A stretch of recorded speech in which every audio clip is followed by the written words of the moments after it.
But first, it's being called the Super Bowl of college football. We're talking about Alabama's big game against LSU.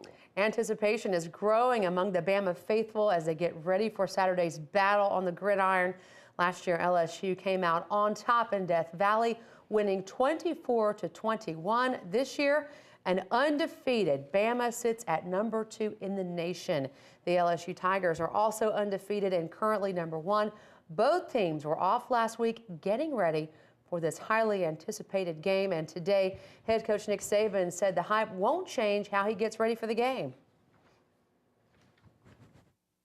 This game for the last 4 years has, had significance in, our division, our conference, and in some cases on a national level. So, and I think everybody's aware of that, and that's not something that I think you use in terms of how you prepare for a game like this between now and Thursday.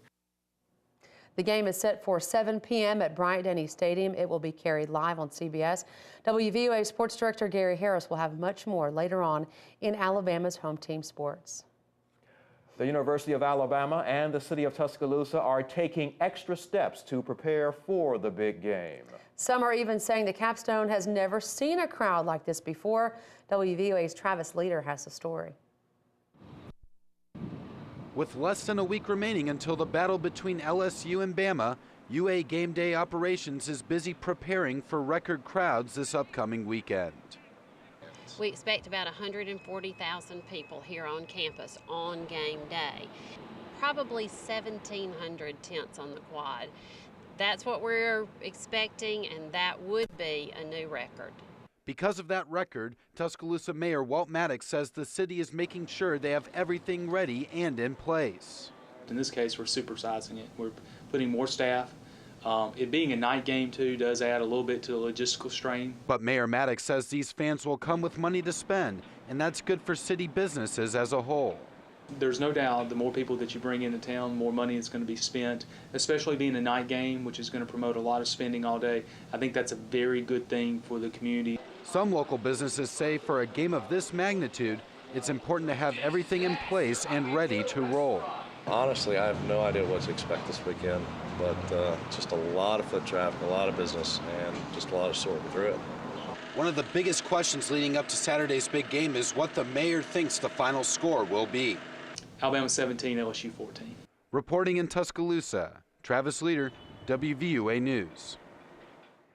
Maddox says as excited as he is about the upcoming game, his main concern is for the safety of all the fans and Tuscaloosa residents on Saturday. All the excitement surrounding a game like the one this weekend can lead some fans to pushing the limits on celebration.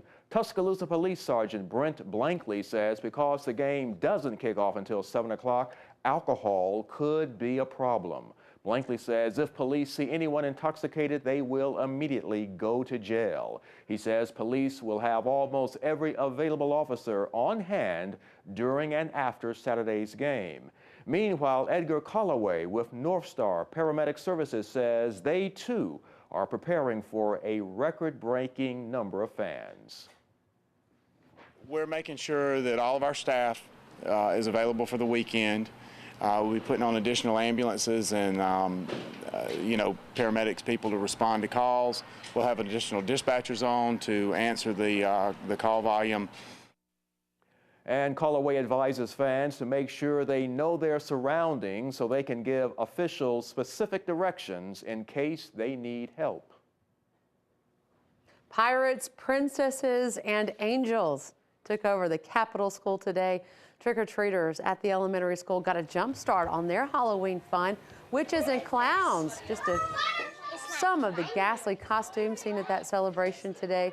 Teachers said all these kids had a lot of fun. They played games, they ate candy, and then later on they'll hit the streets and go out trick-or-treating. I like to trick-or-treat. I really think it's a good costume. You should see when I have everything on. Okay. It's like the awesomest costume ever. And this year I get to get lots of candy. It's fun!